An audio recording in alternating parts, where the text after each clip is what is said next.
ఆయనకు ముఖ్యమంత్రి అయ్యే అర్హత ఉందంట. ఆయనకు ముఖ్యమంత్రి అయ్యే అర్హత ఉందంట.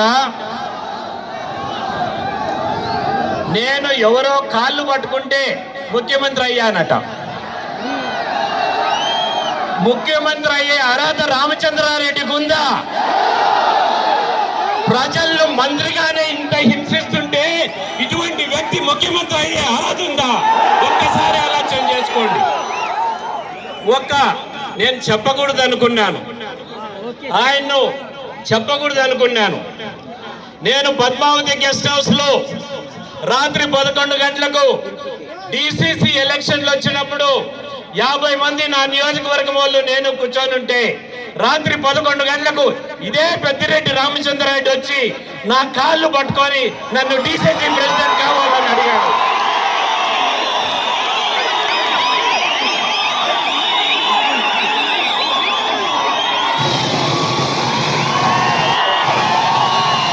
నేను చెప్పాను, ఇంకా కథ చాలా ఉంది,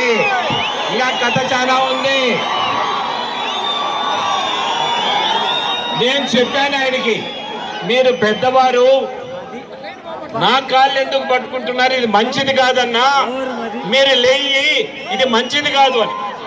నువ్వు కిరణ్ నువ్వు కాకన్నా అంటే నాకు సపోర్ట్ చేయి, నేను డిసిసి ప్రెసిడెంట్ అవుతానని నా కాళ్ళు పట్టుకొని 50 మంది నా నియోజకవర్గం వల్ల ముందర అడిగాడు.